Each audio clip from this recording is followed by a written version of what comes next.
everyone, it's Jen again. I do apologize that the first take that I made of this video, I apparently had my mic on mute by accident, so it didn't pick up any of my original audio, which is a shame because it would have been good to get my genuine reaction, but I thought that something is still better than nothing, so I apologize in advance that my mouth does not match up with my words, and all of this commentary is going to be spoken in hindsight rather than my initial impressions.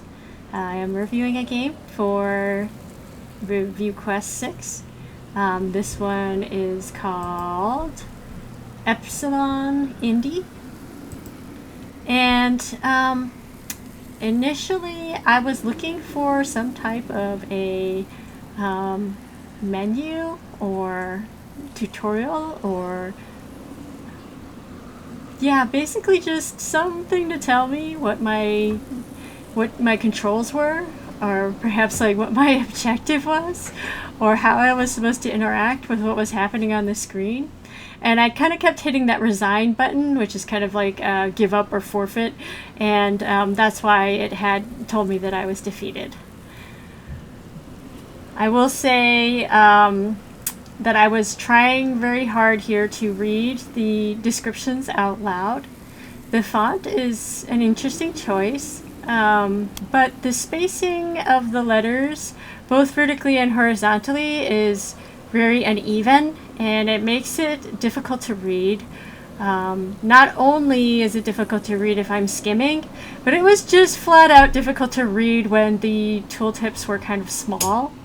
I have a decent sized screen, and it was just really a struggle for me to make out what some of those words were. It's too crowded, and I would highly recommend adjusting that font to something a little bit more legible, especially for people who might be a little more might struggle a little bit more with either their vision or with their reading. So here, I think I still haven't really figured out what I'm supposed to be doing. I kind of know that I can click on things, and there's there seems to be other options that appear in some of the like little boxed areas.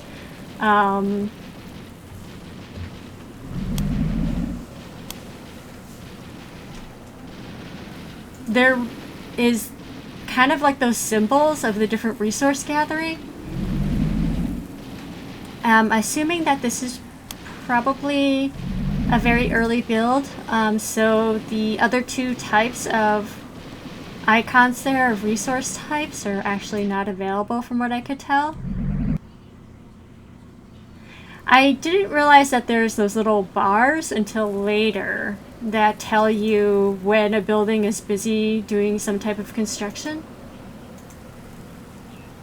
And I also didn't realize initially that those little gathering buggies can only be used to gather, that you can't actually tell them to switch target or anything like that.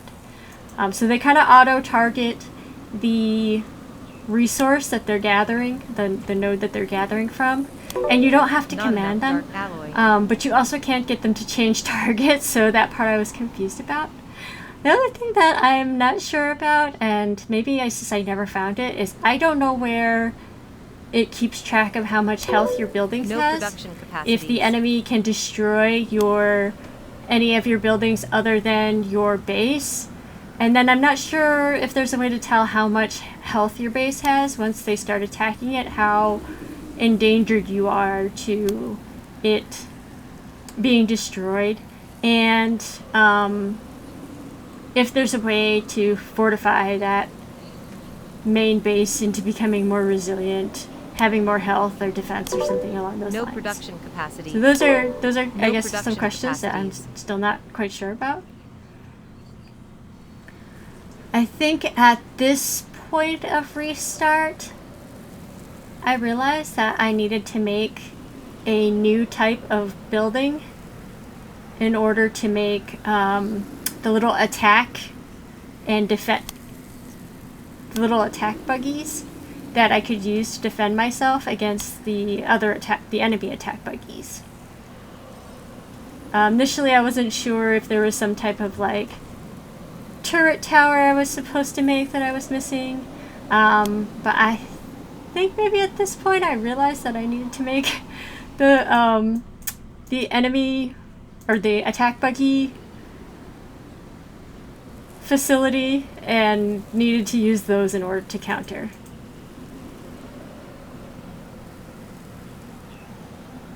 And then once I saw that little construction drone going all the way the heck out there, I realized that that was a really bad spot, so I restarted again.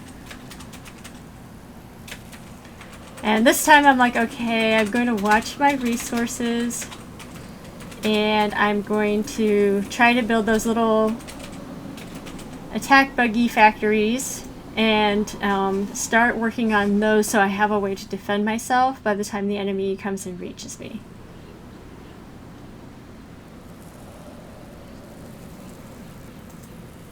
The one thing that I wasn't thinking about was speeding up my resource production. And I noticed as I was gathering resources through a longer playthrough that it doesn't seem like the nodes actually run out of resources at any time. And it doesn't seem like you can reach a max to gathering from one node. So I don't know if there was any purpose to gathering from multiple nodes other than to be able to gather the different types of resources, which don't seem to be implemented at this moment. I am going to go ahead and speed up the recording at this point, because a lot of it was just me kind of going like, not enough dark alloy, not enough dark alloy. Not to say that I was not engaged. I was kind of in a zone where I was just like waiting for the little timer, the little bar to fill up so that I could keep on producing units. But again, I was kind of bottlenecked by the fact that I didn't have enough little resource gatherers to gather enough resources to keep up with the enemy's speed of production. So after I got defeated by becoming overwhelmed by their buggies, not being able to produce my buggies fast enough, due to waiting for those little charge bars, waiting for the resources to trickle in, I basically restarted again with making sure that my production was, or I should say, my resource gathering was going to be the first thing I was going to focus on, and then I was going to focus on the buggies. So we'll just let this footage play through. And again, I'm not sure, reviewing this footage, if there's any way to tell how much health that the base has. But there, it went ahead and got destroyed. And even then, I wasn't sure, was I defeated? Because there was like a little bit of delay. So in this take, I was just sort of trying to click on manufacturing more gatherers every time that the cooldown or the it was finished producing a gatherer and I had enough resource. And I kind of kept doing that until until I started getting enough dark alloy fast enough that it was faster than I could produce new buggies. Like the the timer for creating the buggies wasn't eating up all. It was, how do I say this? I was gathering resources fast enough that I had surplus, even though I was trying to create the little gathering buggies as fast as I could. And so that's when I switched over to making some of those attack buggies. And that strategy ended up working out much better.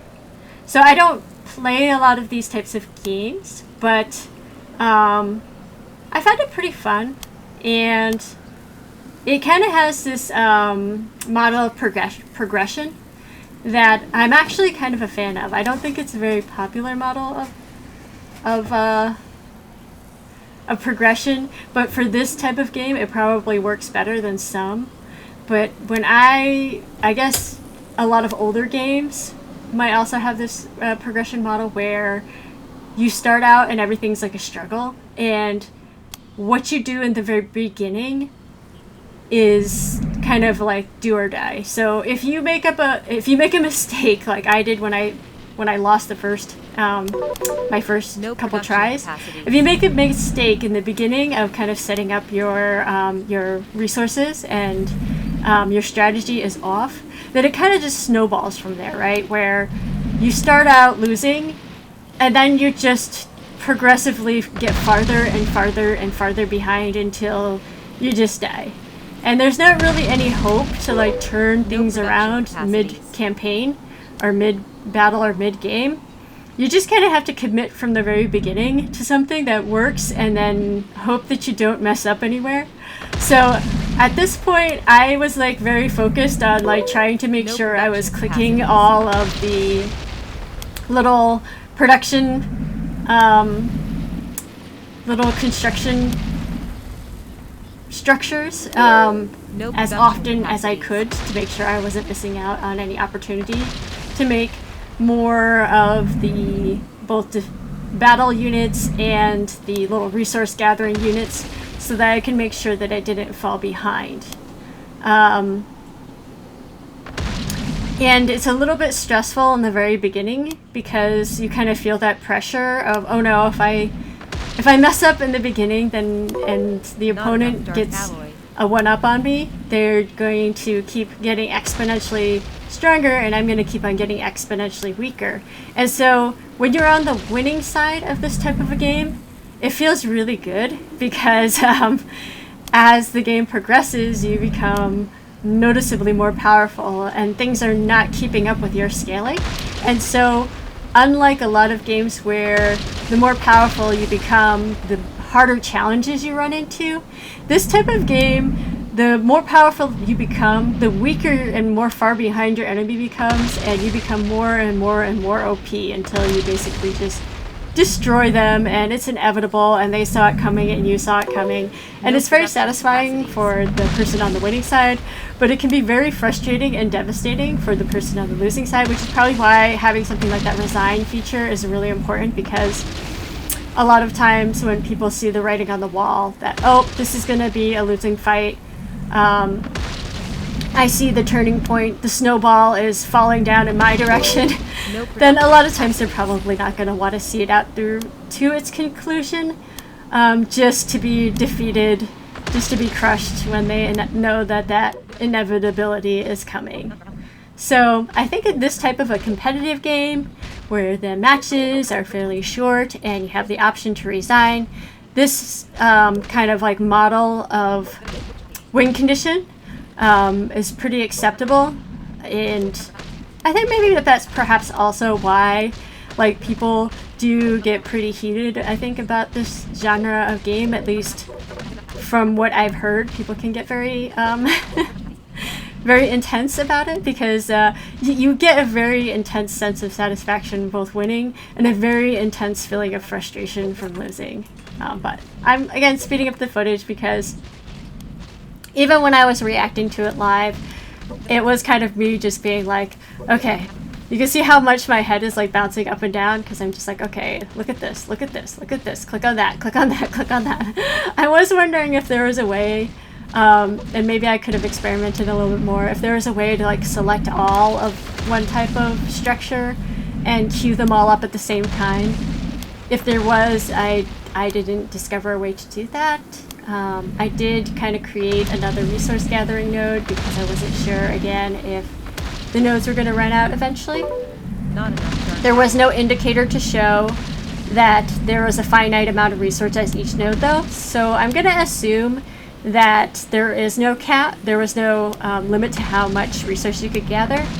And there was also no cap indicated on the little resource gathering building, that there was a max amount of gatherer units that you could deploy at any one, so I didn't seem to reach cap on that either. So I don't even know if I ever needed to make that second resource gathering node, but I guess it did allow me to produce the little gatherers faster, so there was that advantage to it. And again, I imagine if you have multiple different types of resources later in the game, that it will also affect that. Yeah, I had a pretty good time with this little game.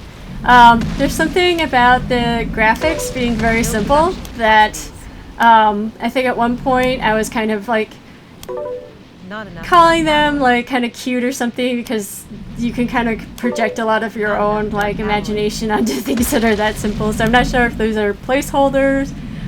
They kind of look like placeholders to me, but I think everything like worked fairly well from what I could tell. I was kind of too busy just trying to make sure that all my buildings were actively producing things to actually like go and follow what was happening on the rest of the map. So maybe if I had gotten more comfortable with the units, or if there was some type of a side menu where I could access the buildings without having to directly click on them or click on multiple ones to have them queue up, I would have been able to examine more of the map without constantly like clicking to refresh the production. But yeah, fun little game. And again, I apologize for losing my original audio, but thanks for watching, and don't forget to enjoy the process. Okay, bye now.